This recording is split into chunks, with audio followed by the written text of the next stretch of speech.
Hello बच्चों, welcome back to दक्षिण classroom channel. मेरा नाम है सूर्य प्रताप सिंह और मैं आपको इनऑर्गेनिक केमिस्ट्री पढ़ा रहा हूँ। इनऑर्गेनिक केमिस्ट्री में हमने लास्ट लेक्चर में पी ब्लॉक की स्टार्टिंग करी थी और पी ब्लॉक में हमने नाइट्रोजन फैमिली के बारे में पढ़ा था।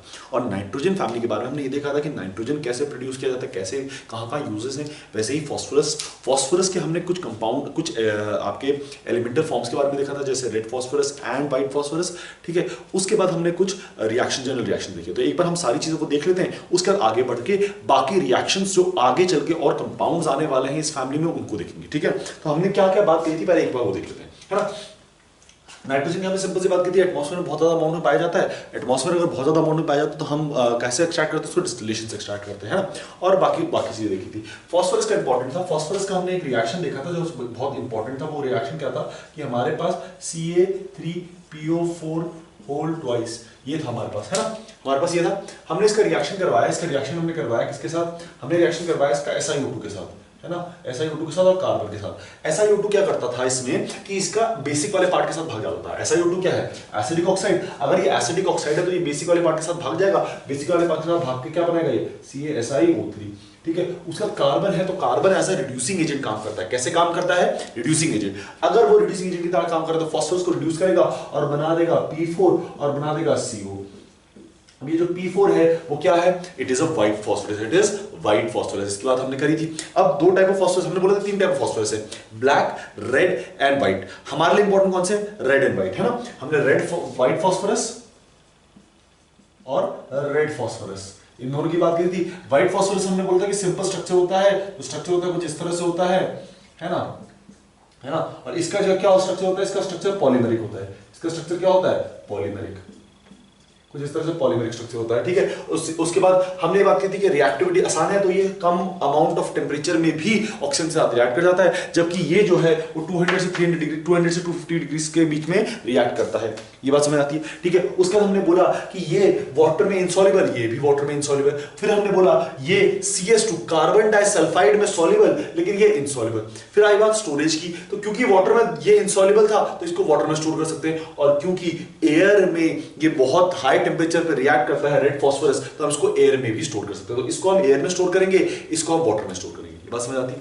ठीक है, फिर जनरल रिएक्शंस की बात आई। जनरल रिएक्शंस में एक बहुत ही खास इंपॉर्टेंट रिएक्शन की बात मैंने की थी, और वो रिएक्शन आपको हमेशा याद रहना चाहिए। क्यों? क्योंकि उससे क्वेश्चन कई बार पूछ लिया जाता है। बाकी रिएक्शंस, नॉर्मल रिएक्शंस ज्यादा कॉम्प्लिकेटेड रिएक्शन नहीं है, बट वो रिएक्शन एक ऐसा रिएक्शन है जहां से क्वेश्चन आने की पॉसिबिलिटी हमेशा रहेगी। क्यों रहेगी? क्योंकि उसमें S ब्लॉक और P ब्लॉक दोनों का कॉम्बिनेशन है। देखो, याद रखो इस चीज को, जहां भी किसी दो चीजों का कॉम्बिनेशन बन जाता है ना, वहां पर क्वेश्चन बनाने की पॉसिबिलिटी ज्यादा हो जाती है। क्यों? क्योंकि वो ये बोल सकता है कि ये P ब्लॉक में भी तुमने पढ़ा, ये तुमने S ब्लॉक में भी पढ़ा, तुम्हें ये रिएक्शन आना ही चाहिए। तो यही चीज इनऑर्गेनिक खास बात है कि जहां पर दो चीजों का कॉम्बिनेशन बन जाए वहां पर आने की पॉसिबिलिटी ज्यादा। तो कॉम्बिनेशन क्या था? P4 plus NaOH, this was the combination, है P4 plus NaOH। क्या बनता था? डिस्प्रोपोर्शनेशन रिएक्शन होता था और बनता था PH3 plus NaH2PO2, है ना। PH3 plus NaH2PO2 फॉस्फीन बोलते थे, और है ना, और यहाँ पर इसका सॉल्ट टाइप का कुछ बन जाता है। बस समझ आती है? तो इस तरह से कंपाउंड बनता है। ये रिएक्शन जो हमने करे, जो हम पढ़ रहे हैं, वो इंपॉर्टेंट रिएक्शंस हैं, और वो रिएक्शंस आपको याद रहने चाहिए। ठीक है, आप इन रिएक्शंस को भूले ना। क्यों? क्योंकि ये रिएक्शन ना पूछने की पॉसिबिलिटी हमेशा रहती है। खासकर अभी भी बोल रहा हूं, S ब्लॉक में जो NaOH के रिएक्शंस हैं, वो रिएक्शन तो तुम्हें बाय हार्ट याद होने चाहिए। ठीक है, क्यों? क्योंकि NaOH एक ऐसा कंपाउंड है जो हर ग्रुप के साथ रिएक्ट करता है, और जब वो हर ग्रुप के साथ रिएक्ट करता है तो उसके आने की पॉसिबिलिटी भी ज्यादा रहती है।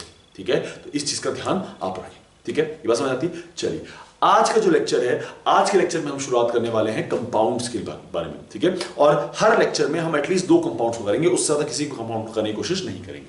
ठीक है, पहले दो कंपाउंड्स आज के हैं वो है नाइट्रोजन एंड अमोनिया। ये दो ऐसे कंपाउंड्स हैं जिनका क्वेश्चन पूछने की बहुत ज्यादा पॉसिबिलिटी रहती है। ठीक है, तो नाइट्रोजन एंड अमोनिया, इन दो को करते हैं। तो पहला हम शुरुआत करते हैं नाइट्रोजन से, N2। इसको बोला जाता है डाई नाइट्रोजन। जैसे डाई ऑक्सीजन है, O को हम ऑक्सीजन बोलते हैं, तो डाई नाइट्रोजन, या नाइट्रोजन ही बोल सकते हैं, है ना, या क्या बोल सकते हैं? नाइट्रोजन, है ना, क्या बोल सकते हैं? नाइट्रोजन। ठीक है, चलिए, नाइट्रोजन या डाई नाइट्रोजन। डाई नाइट्रोजन क्यों बोल रहा हूं? दो नाइट्रोजन से मिलकर बन रहा है, एक N, दो नाइट्रोजन से मिलकर डाई नाइट्रोजन, है ना, N2। ठीक है, अच्छा, अब इसके रिएक्शन की बात करें, इसकी प्रिपरेशन की बात करें, है ना। प्रिपरेशन कैसे होगा? देखो, प्रिपरेशन। पहला प्रिपरेशन इसका है कि मेरे पास है आपका NH4OH और साथ NH4Cl, सॉरी मेरे पास है NH4Cl और मेरे पास है NaNO3 और ये रिएक्शंस में NaNO2 और ये रिएक्शन में करवाना चाह रहा हूं, है ना, ये रिएक्शन में करवाना चाह रहा हूं। तो होगा क्या, क्या रिएक्शन होगा? देखो बेटा, एक चीज याद रखना कि जब भी हम किसी कंपाउंड का रिएक्शन करते हैं ना, तो दो तीन टाइप ऑफ रिएक्शन होते हैं। पहला रिएक्शन ऑक्सीडेशन और रिडक्शन रिएक्शन, दूसरा रिएक्शन एक्सचेंज ऑफ एनायन और cation reaction, that is known as precipitation reaction, तीसरा रिएक्शन एसिड बेस रिएक्शन। ये तीन ऐसे टाइप ऑफ रिएक्शन है जो पॉसिबल है, ठीक है। अब ऑक्सीडेशन और रिडक्शन रिएक्शन आप बहुत आसानी से पहचान जाओगे, क्यों? क्योंकि उसमें कोई ना कोई ऑक्सीडाइज होगा, कोई रिड्यूस होगा। तो HNO3 जैसे तो वो ऑक्सीडाइज करता है, H2O2 जैसे वो ऑक्सीडाइज और रिड्यूस दोनों करता है, तो वहां पर आपको आइडेंटिफिकेशन लग जाएगा, ठीक है। एसिड बेस रिएक्शन, एक एसिड होगा एक बेस होगा, आइडेंटिफिकेशन हो सकता है। जहां पर दो सॉल्ट आ जाती है ना, देखो ये भी सॉल्ट है और ये भी सॉल्ट है, जहां पर दो सॉल्ट आ जाती है ना, तो वहां पर तो आप डेफिनेट मान के चलो, वहां पर तो आप डेफिनेट मान के चलो कि एक्सचेंज हो रहा होगा। क्या हो रहा होगा? एक्सचेंज। तो यहां पर क्या होगा? एक्सचेंज, और ये बना देगा NH4NO2 plus NaCl, NH4NO2 plus NaCl. This type of reactions are known as precipitation reaction. क्या माने जाते हैं? Precipitation reaction. अब मेरे पास क्या है? NH4NO2 है, इसको मैं हीट करूंगा, इसको मैं क्या करूंगा? हीट। जब मैं इसको हीट करूंगा तो डिकम्पोज करेगा, और डिकम्पोज कैसे करेगा? इसमें से निकलेगा मैक्सिमम अमाउंट ऑफ वाटर, इसमें से निकलेगा मैक्सिमम अमाउंट ऑफ वाटर। तो इसको डिकम्पोज करो, इसको डिकम्पोज करो, इसमें से मैक्सिमम अमाउंट ऑफ वाटर निकालो, तो क्या हो जाएगा? 2H2, this is the maximum amount of water that is evaporated from it, ठीक है। और जो बच गया वो क्या बच गया? N2 gas. जो बच गया वो क्या बच गया? N2 गैस, ठीक है। तो आपके पास NH4Cl है, NaNO2 के साथ रिएक्शन कर रहा है, बनता है NH4NO2। अब ये जो NH4NO2 बना, इसमें से आप जब इसको डिकम्पोज करोगे तो मैक्सिमम अमाउंट ऑफ वाटर निकालोगे और साथ में N2 गैस निकालोगे, साथ में N2 गैस निकालोगे। बात समझ आती है? बात समझ आती है, ठीक है। तो इस तरह से ये बन सकता है, इस तरह से बन सकता है। चलिए, पहला प्रिपरेशन मेथड हो गया। सेकंड प्रिपरेशन मेथड देखिए हमारे पास क्या है? NH4 whole twice Cr2O7, NH4 whole twice Cr2O7, ठीक है। इसको हीट करो, इसको हीट करो। अगेन जब आप इसको हीट करोगे, इसमें से भी मैक्सिमम अमाउंट ऑफ वाटर निकलेगा, इसमें से भी मैक्सिमम अमाउंट ऑफ वाटर। तो मैक्सिमम अमाउंट ऑफ वाटर कितना निकल सकता है इसमें से? 4H2O। This is the maximum amount of water that can come out, ठीक है। 4 हाइड्रोजन और 4 ऑक्सीजन, है ना, 8 हाइड्रोजन और 4 ऑक्सीजन, बहुत आसानी से कर सकते हैं। बचा क्या? बचा आपके पास Cr2O3 का प्रेसिपिटेट, Cr2O3 का प्रेसिपिटेट, ग्रीन कलर का प्रेसिपिटेट बचा, है ना। और इसमें से क्या निकल गया? N2 gas. इसमें से क्या निकल गया? N2 गैस, ठीक है। तो सिंपल चीज है, आप अमोनिया की सॉल्ट्स को क्या कर रहे हो? डिकम्पोज कर रहे हो, डिकम्पोज करके मैक्सिमम अमाउंट ऑफ वाटर निकाल रहे हो और N2 गैस निकाल रहे हो। अगेन अमोनिया की सॉल्ट को आप डिकम्पोज कर रहे हो, मैक्सिमम अमाउंट ऑफ वाटर, जो बाकी सॉलिड बच गया Cr2O3, ग्रीन कलर सॉलिड। कैसा सॉलिड है? ग्रीन कलर सॉलिड, है ना, +3 ऑक्सीडेशन स्टेट में क्रोमियम, तो ग्रीन कलर सॉलिड, और N2 गैस निकल गया, N2 गैस निकल गया। नेक्स्ट आपके पास रहता है बेरियम अजाइड, बेरियम अजाइड आपका रिएक्शन, ठीक है। इसका रिएक्शन जब होगा, इसको जब हीट करेंगे तो इसको हीट करने पे आपको मिलेगा barium plus nitrogen, plus nitrogen, ठीक है। इसको हीट करने पे क्या मिलेगा? Nitrogen. These are the 3 methods from which nitrogen can be produced. ऐसे और भी बाकी बहुत सारे मेथड्स होंगे जहां से नाइट्रोजन प्रोड्यूस की जा सकती है, ठीक है। और उसमें कई रिएक्शन ऐसे आते हैं जहां पर आपका ऑक्सीडाइज कर रहे होते हो, ठीक है। बेसिकली आप किसी न किसी चीज को ऑक्सीडाइज कर रहे होते हो, ठीक है। तो नाइट्रोजन को अगर आप ऑक्सीडाइज कर रहे हो कहीं ना कहीं पर, पॉसिबिलिटी है, लेकिन मेजरली ये 3 है, मेजरली ये 3 है जहां से नाइट्रोजन प्रिपरेशन की बात हम करते हैं, नाइट्रोजन की प्रिपरेशन की हम बात करते हैं। वो 3 ही ऐसे रिएक्शंस, इंपॉर्टेंट रिएक्शंस हमारे पास प्रेजेंट हैं। चलिए,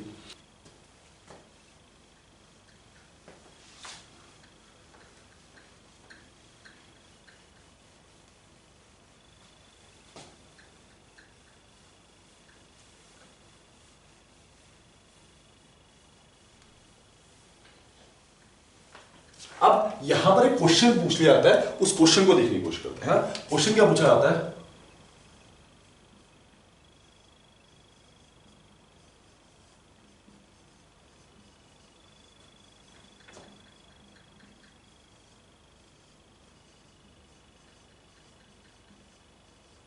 of the following which one will give purest form of nitrogen? Out of the following which one will give purest form of nitrogen? Question में आपको ऑप्शन में आपको दिएगा, पहला ऑप्शन आपके पास है NH4 NO2, बी ऑप्शन आपके पास है NH4 whole twice Cr2O7, C option आपके पास है BaN3 होल ट्वाइस और डी ऑप्शन आपके पास है ऑल ऑफ दीज। ठीक है, ये क्वेश्चन आपसे पूछा जाएगा। सिमिलर टाइप का question was asked in IIT 2011 में सिमिलर टाइप का क्वेश्चन पूछा गया था और नीट में भी एक दो बार ऐसा सिमिलर क्वेश्चन पूछा गया है। तो इसमें से पूछा है प्योरेस्ट फॉर्म ऑफ नाइट्रोजन। देखो वर्ड क्या है, प्योरेस्ट फॉर्म ऑफ नाइट्रोजन। अब देखने से सब नाइट्रोजन प्रोड्यूस करते हैं, ठीक है, तो आंसर है ऑल ऑफ दीज, बट नहीं, purest form of nitrogen is produced by BaN3। Purest form of nitrogen is produced by BaN3। ऐसा क्यों? जब हमने इसको डिकम्पोज किया था ना बेटा, तो हमें मिला था Ba प्लस N2। अब Ba जो था वो सॉलिड था, तो सॉलिड में रह गया नीचे, और N2 गैस की फॉर्म में उड़ गया। बाकी सब में वाटर बन रहा था, बाकी सब में वाटर बन रहा था, और अगर वाटर बनेगा तो N2 के साथ वाटर मिक्स्ड होगा, तो उसमें आपको सेपरेट करना पड़ेगा। तो यहां पर प्योरेस्ट फॉर्म ऑफ नाइट्रोजन नहीं मिलती, जबकि यहां पर सिर्फ N2 गैस मिल रही है और बेरियम तो सॉलिड फॉर्म में, तो वो तो सेटल डाउन हो जाएगा, N2 गैस आपको आसानी से मिल जाएगी। ठीक है, इस चीज का ध्यान रखना कि purest form of nitrogen is formed when azides are decomposed, specifically barium azide. ठीक है ना, azides are decomposed specifically barium azide. ठीक है, चलिए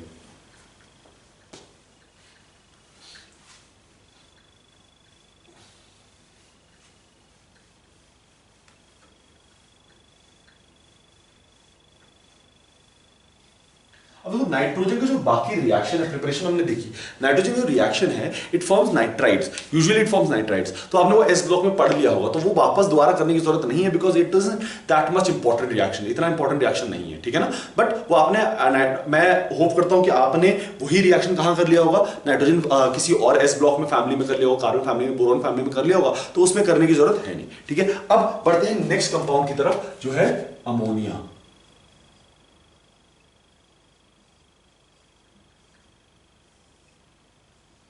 NH3 है ना, अमोनिया। इसकी प्रिपरेशन की बात करें,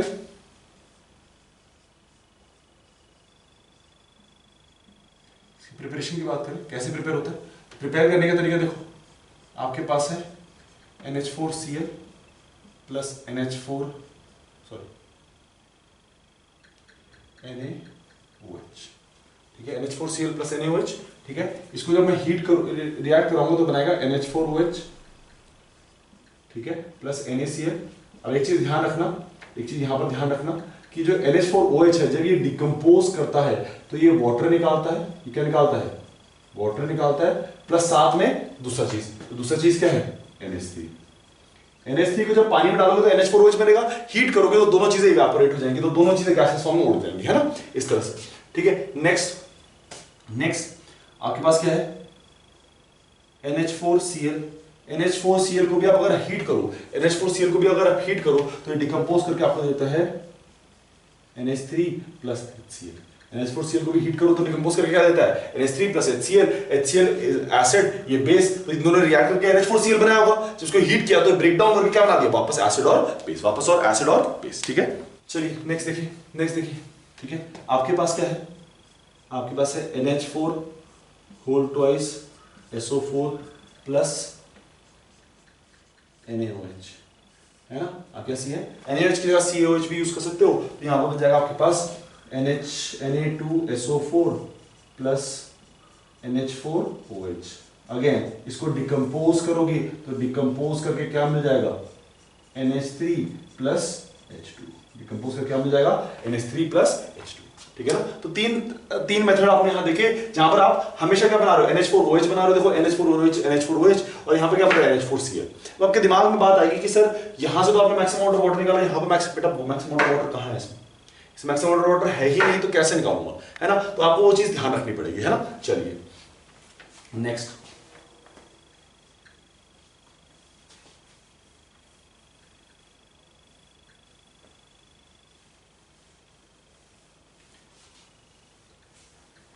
देखो, नेक्स्ट आपके पास NH2CO NH2। This is urea and this reaction is important, this reaction is important, urea reaction, ठीक है। इसको जब पानी में डालते हैं, इसको जब पानी में डालते हैं तो urea reacts with water to gives ammonium bicarbonate. क्या देता है ये? Ammonium bicarbonate. Urea reacts with water to give ammonium bicarbonate. Urea react करेगा और बाइकार्बोनेट देगा। कैसे याद रखना है? देखो सिंपल तरीका है, ठीक है। कितने ऑक्सीजन ऐड हुए एक्स्ट्रा? 2 ऑक्सीजन। तो 2 ऑक्सीजन ऐड हो गया, 2 अमाउंट, 2 1:2 का रेशियो लिया, 2 ऑक्सीजन ऐड हो गया तो कार्बोनेट बन गया, और 2 हाइड्रोजन ईच में ऐड हो गया, 2 हाइड्रोजन ईच में ऐड हो गया। क्या हुआ? आपने ईच में दोनों एंड में हाइड्रोजन ऐड कर दिया और ऑक्सीजन में क्या ऐड कर दिया? कार्बोनेट वाला पार्ट ऐड कर दिया, ठीक है ना। तो ये हो गया। अब जब इसको डिकम्पोज करेंगे, जब इसको डिकम्पोज करेंगे तो कैसे डिकम्पोज होगा? ये डिकम्पोज होगा आपका NH3 प्लस H2CO3 में, NH3 प्लस H2CO3 में। अब क्वेश्चन आता है कि सर यहां पर ऐसा क्यों किया, यहां पर हमने मैक्सिमम अमाउंट ऑफ वाटर क्यों नहीं निकाला? तो उसके बारे में बात करेंगे। 2 मिनट रुक जाओ, बस यहां पर ये देखो कि कैसे डिकम्पोज करेगा NH3 और H2CO3 में। और ये जो H2CO3 है ये डिकम्पोज कर जाता है आगे चल के H2O प्लस CO2 में, क्योंकि ये अनस्टेबल होता है, ठीक है। यहां पर आपको NH3 मिलेगी, H2O मिलेगा और CO2 मिलेगा। ये सारी चीजें आपको यहां पर मिलेगी, ठीक है ना। क्या क्या मिलेगा?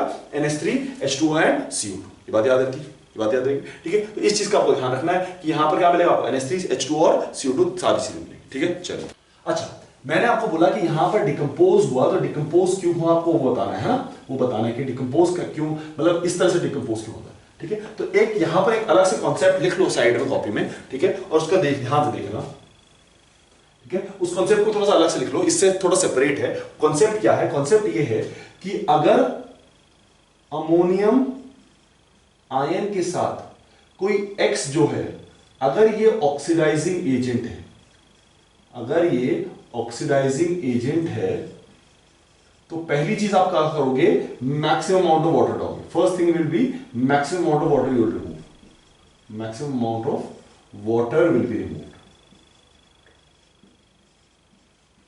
ठीक है। Maximum amount of water will be removed.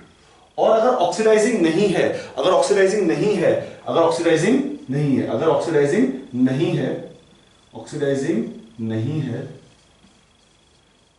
Cross कर दिया, ऑक्सीडाइजिंग नहीं है, तो सेकंड क्या करोगे आप? फिर फर्स्ट उसमें क्या करोगे आप?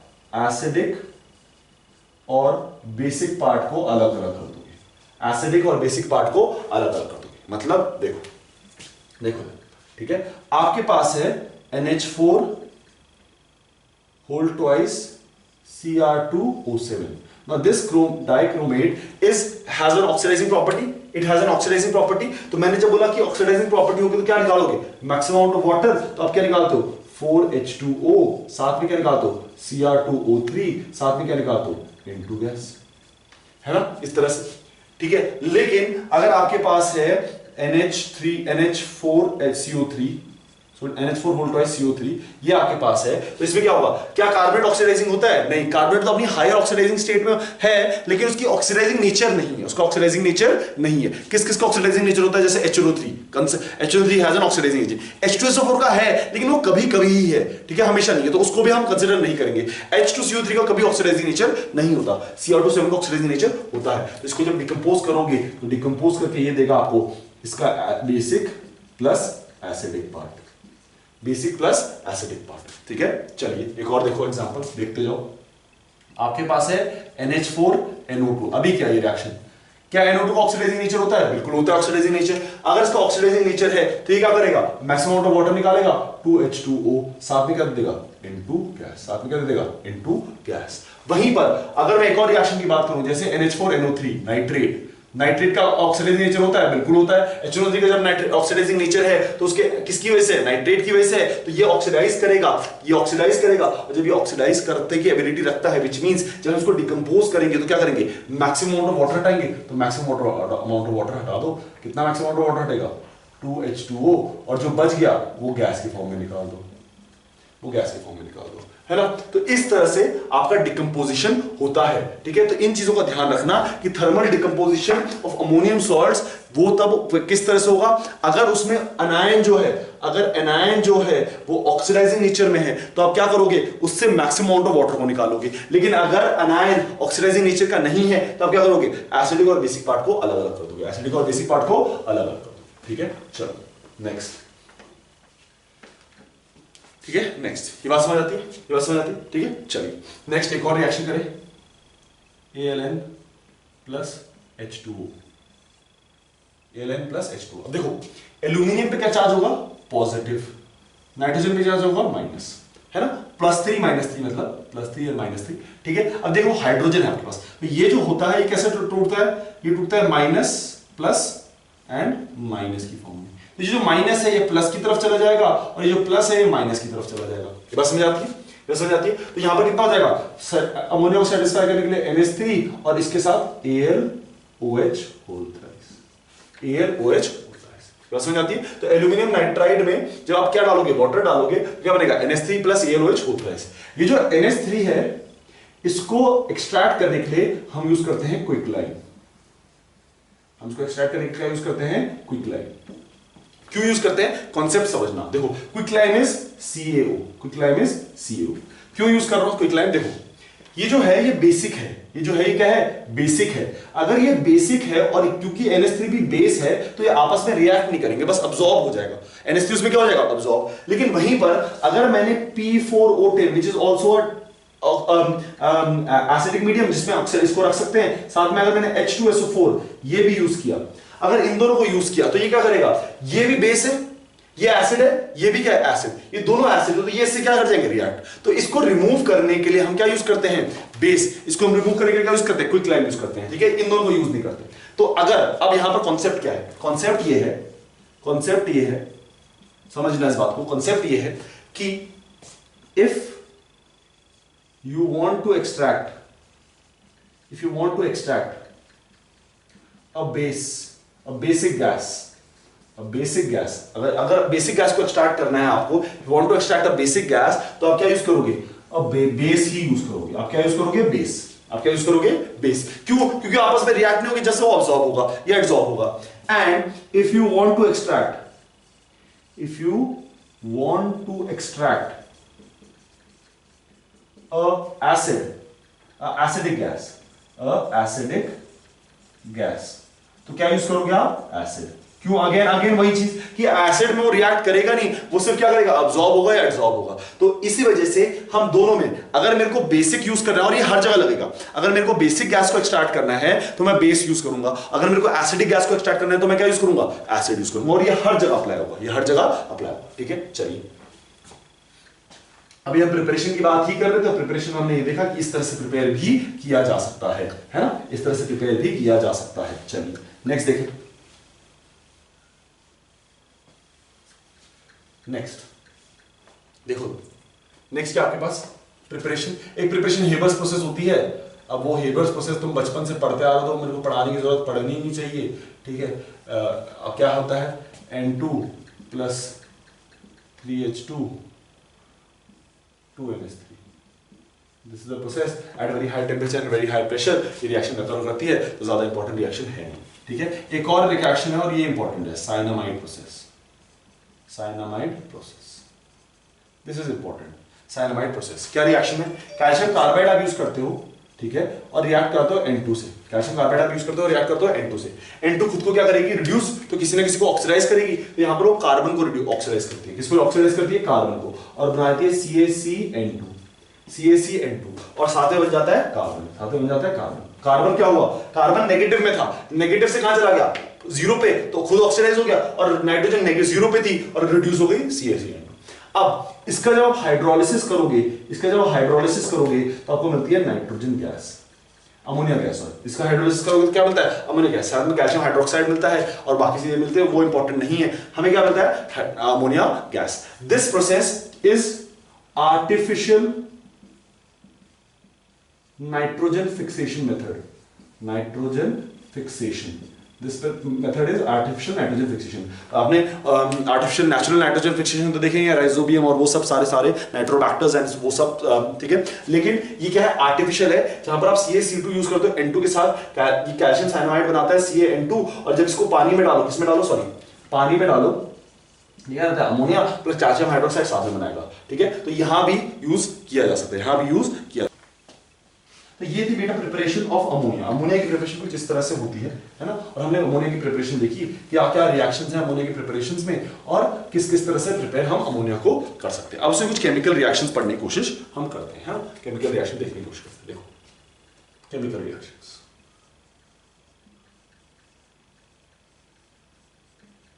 अमोनिया जो है वो नेचुरली डायरेक्टली रिएक्ट नहीं करती क्योंकि गैसियस फॉर्म है, तो गैसियस फॉर्म में डायरेक्टली वो रिएक्ट नहीं करती, तो उसको हम क्या करते हैं, पानी में डिसॉल्व करते हैं और फिर रिएक्ट करते हैं। ठीक है, तो यूजुअली जो अमोनिया रिएक्ट करेगी वो NH4OH के फॉर्म में रिएक्ट करेगी। किस फॉर्म में रिएक्ट करेगी? NH4OH। ठीक है, तो कैसे रिएक्ट करेगी? NH4OH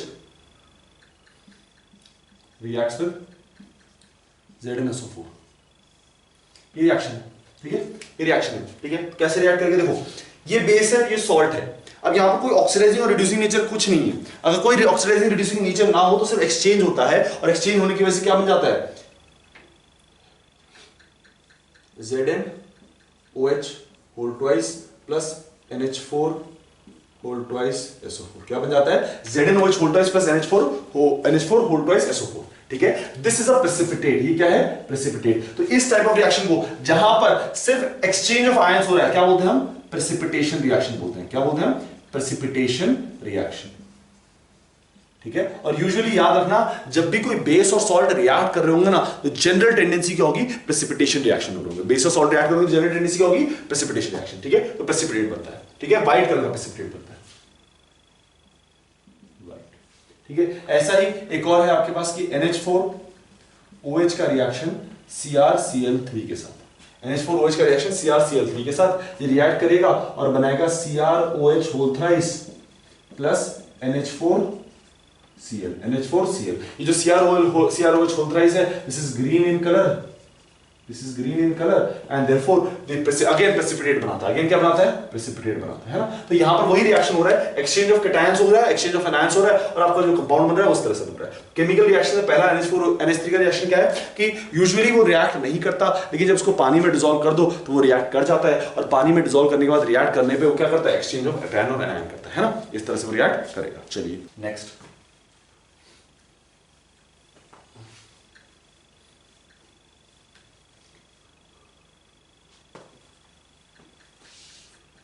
complexation reaction.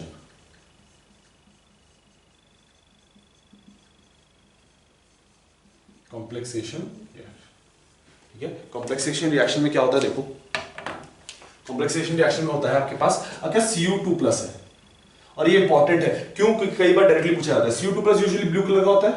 ठीक है, ब्लू कलर में जब आप अमोनिया में डालोगे, इसको अमोनिया में डालोगे, ठीक है, इस सॉल्यूशन को अमोनिया के थ्रू इसको पास करोगे तो एक कॉम्प्लेक्स बना देगा CuNH3 होल 4 2+। ठीक है, और ये ब्लू से हो जाएगा डार्क ब्लू या डीप ब्लू, डार्क ब्लू या फिर डीप ब्लू। ठीक है, ब्लू से हो जाएगा डार्क ब्लू या फिर डीप ब्लू। तो Cu2+ अमोनिया के साथ रिएक्ट करके बनाता है कॉपर अमोनियम। ठीक है, और Cu। तो ये कैसा कॉम्प्लेक्स है? ये कॉम्प्लेक्स कैसा है? ये कॉम्प्लेक्स कैसा है? ये कॉम्प्लेक्स है आपका कोऑर्डिनेशन कॉम्प्लेक्स है ना। और इसका जो हाइब्रिडाइजेशन है वो थोड़ा सा ध्यान रखना, क्योंकि कई बार कॉम्प्लिकेटेड फॉर्म में इसका हाइब्रिडाइजेशन पूछ लिया जाता है। ठीक है, इसका हाइब्रिडाइजेशन कई बार कॉम्प्लिकेटेड फॉर्म में पूछ लिया जाता है, तो इसका ध्यान रखना। इसका हाइब्रिडाइजेशन होता है sp2d। हाइब्रिडेशन क्या होता है?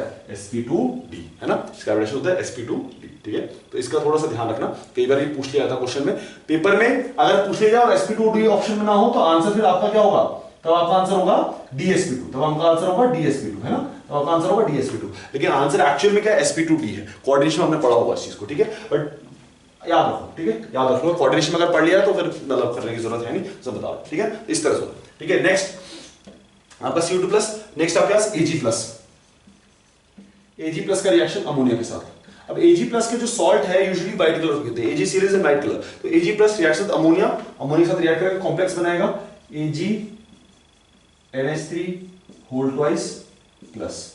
एंड जो व्हाइट कलर का प्रेसिपिटेट होता है, जो व्हाइट कलर का प्रेसिपिटेट होता है वो क्या हो जाता है? कलरलेस हो जाता है, व्हिच मींस डिसॉल्व हो जाता है। क्या हो जाता है? कलरलेस हो जाता है। ठीक है, व्हिच मींस डिसॉल्व हो जाता है। ये दोनों रिएक्शन का यूटिलिटी बहुत ज्यादा है, बहुत ज्यादा है। क्यों? क्योंकि कई बार वो क्वेश्चन के बीच में इसको फंसा के पूछ लेते हैं, कई बार क्वेश्चन के बीच में फंसा के इसको पूछ लेते हैं। तो इस क्वेश्चन इन दोनों की रिएक्शन की यूटिलिटी बहुत ज्यादा है, ब्लू से डार्क ब्लू, व्हाइट से कलरलेस। याद रखना, कभी भी बोले कि आपके पास एक सॉल्ट है जो व्हाइट से कलरलेस जा रही है, ठीक है, तो वो यूजुअली अमोनिया के प्रेजेंस में तो यूजुअली क्या होगी, AgNH3 होल ट्वाइस। और अगर वो बोले ब्लू से डार्क ब्लू जा रही तो कॉपर का होगा, है ना। चलिए कॉम्प्लेक्सेशन रिएक्शन आपने देखा, है ना। चलिए next,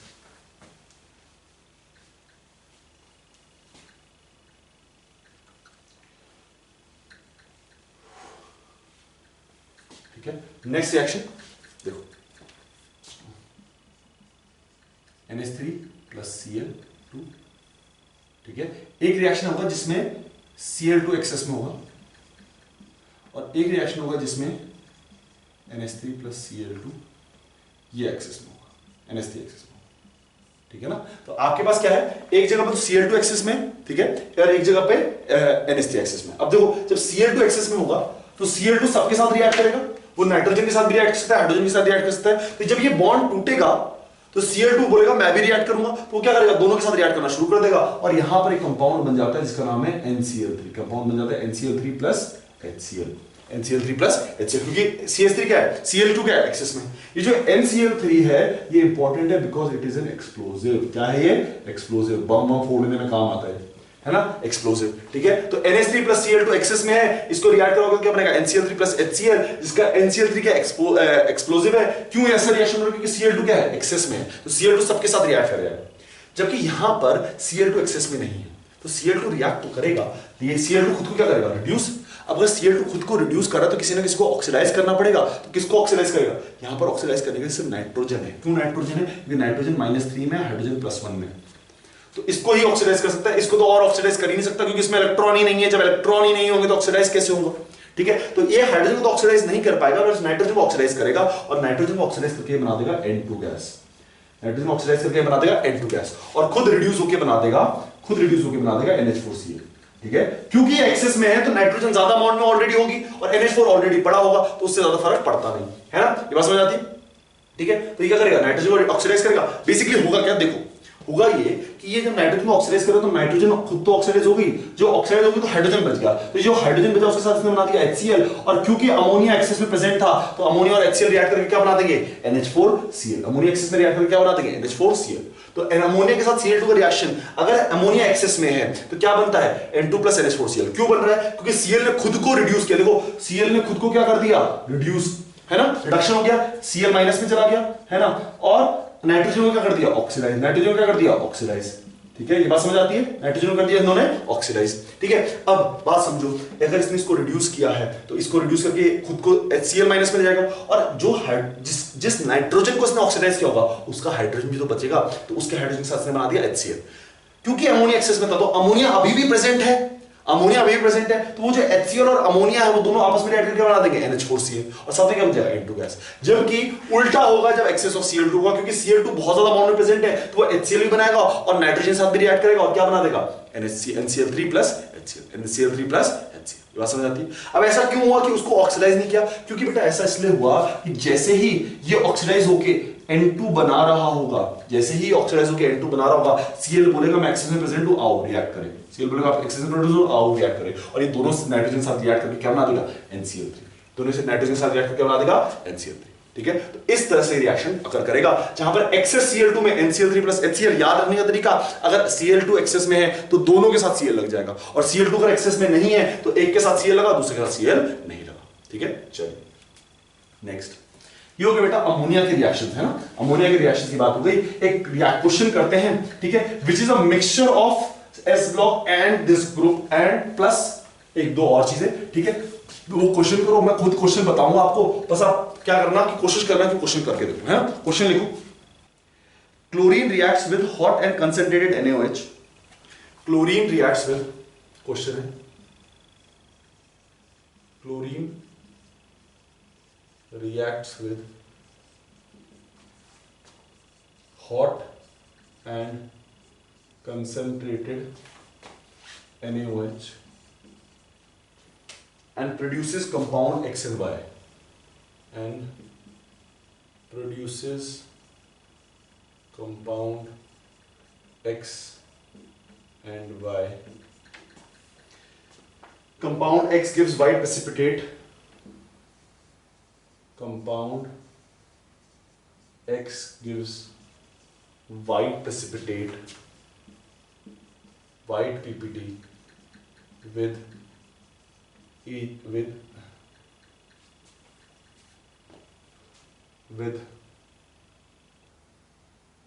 Z and Z on passing through ammonia solution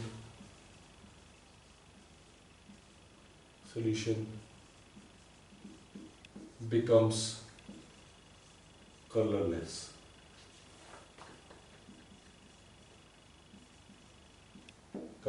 ठीक है, कलरलेस। ये क्वेश्चन है आपके पास, ठीक है। अब आपसे इसमें पूछा गया है कि find x y and z, find x y and z, find x y and z. आपसे क्वेश्चन पूछा गया find x y and z, कैसे निकालोगे? देखो, chlorine reacts with hot and concentrated NaOH। जब NaOH हॉट एंड कंसंट्रेटेड होता है, hot and concentrated, तो मैंने आपको बताया था कि हॉट एंड कंसंट्रेटेड में वही कंपाउंड बनेगा जो अनस्टेबल होता है, और Cl2 का डिस्प्रोपोर्शनेशन होता है। तो Cl2 का जब डिस्प्रोपोर्शनेट होता है क्या बनता है? NaCl, डिस्प्रोपोर्शनेट क्या बनेगा? NaCl प्लस NaClO3, क्योंकि ये स्टेबल है, हॉट कंडीशन नहीं, मैंने हॉट कंडीशन में NaClO3 form will be stable, NaClO will be unstable, तो NaClO3 बन गया, ठीक है। अब एक X जो है it gives white PPT with Z, ठीक है, and Z on passing through ammonia solution becomes colorless. Z on passing through ammonia solution becomes colorless. अभी हमने बात करी कि Ag जब ठीक है किसके साथ रिएक्ट करता है? अमोनिया सॉल्यूशन के साथ रिएक्ट करता है, तो क्या बनाता है? व्हाइट PPT से कलरलेस बन जाता है, व्हाइट PPT से कलरलेस बन जाता है। ये अभी हमने बात करी कि व्हाइट PPT से क्या बन जाता है? वो कलरलेस है ना, which means कलरलेस है ना, which means ये जो Z होगा उसमें Ag का प्रेजेंस है, Ag प्लस का प्रेजेंस है, ठीक है। अब Ag प्लस, ये चीज याद रखो, Ag plus reacts with Cl minus या NaCl या Cl माइनस, NaCl लिख लेते हैं क्योंकि यहां पर हमने लिया reacts with NaCl gives you AgCl which is white precipitate, ठीक है, white PPT,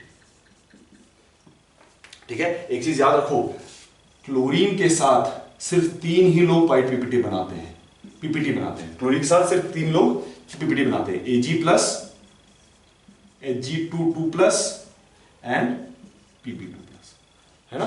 ये 3 ही प्रेसिपिटेट बनाते हैं। इनको याद करने का तरीका बताऊं, सिंपल सा क्या है इनका याद करने का तरीका है, आज प्रभु होंगे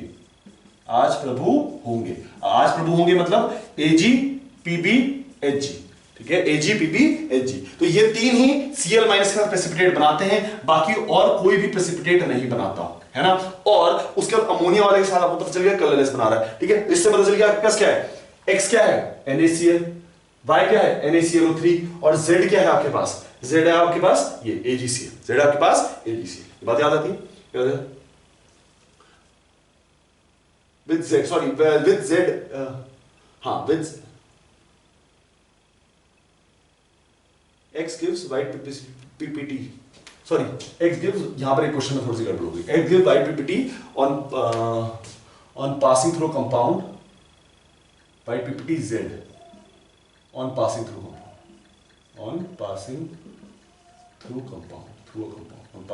a compound, ठीक है। ये थोड़ा सा गड़बड़ हो गया, through compound, passing through compound, ये थोड़ा सा गड़बड़ हो गया।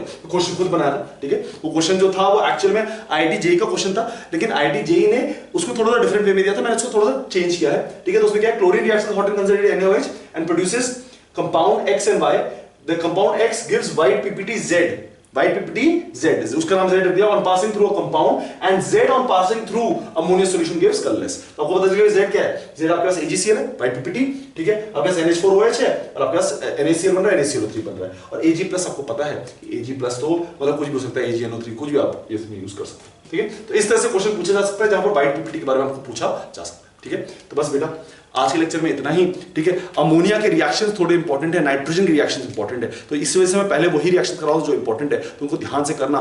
एंड ऑल्सो एक बहुत खास बात कि एनसीईआरटी जरूर रीड करो, बहुत इंपॉर्टेंट है कि एनसीईआरटी तुम साइड बाय साइड रीड करते जाओ। मैं सारे रिएक्शन मैं यहाँ करवा दूंगा, सारी कॉन्सेप्ट्स मैं तुम्हें समझा दूंगा, लेकिन एनसीईआरटी के एक छोटी भी लाइन ना क्वेश्चन बन सकती है, क्वेश्चन पूछ सकता है, ठीक है। तो कुछ ना कुछ दे दे, कुछ ना कुछ ऐसा कर देगा कि वो कुछ छोटी सी लाइन से क्वेश्चन पूछ लेगा, और बहुत इंपॉर्टेंट मतलब कई इंपॉर्टेंट चीजें मिस करके वो छोटी सी लाइन से क्वेश्चन पूछ लेता है, ठीक है। तो इतना सा थोड़ा ध्यान रखो कि जो भी आप कर रहे हो उसको एक बार एनसीईआरटी से जरूर रीड करो, ठीक है ना। तो तब तक आप मिलते हैं आपसे नेक्स्ट लेक्चर में, नेक्स्ट टाइम। Thank you.